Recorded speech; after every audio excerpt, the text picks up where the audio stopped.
wakisaidiana pia na kikosi maalum kutoka wizara inayohusika na masuala haya.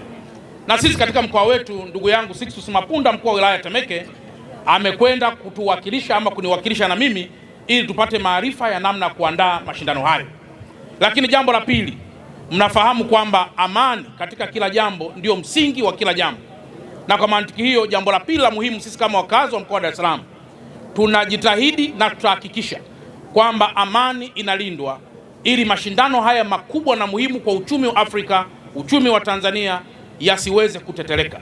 Na kwa mantiki hiyo, Mheshimiwa Profesa Kabudi, tupelekee salamu kwa Mheshimiwa Rais kwamba akae mkao vizuri, akiamini kwamba wapo vijana ambao watafanya kazi hii muhimu ili kuhakikisha taifa letu na mkoa wetu unasonga mbele. Na jambo la tatu, mnaona kwamba kuna miundombinu kadhaa inaendelea kutengenezwa zikiwemo barabara na mambo mengineyo.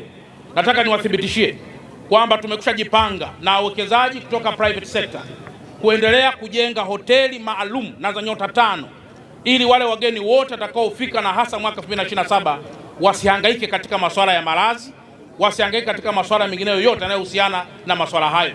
Na barabara zote ambazo leo mnaziona, wakati fulani wageni wengi wakija huwa tunafunga. Nataka niwathibitishie mwaka 2027 hakuna barabara itakayofungwa, kwa sababu miundombinu hii mingi itakuwa imekwisha tengenezwa ili kuweza kuaccommodate ujio mkubwa sana wa wageni wanaotoka nje ya taifa letu.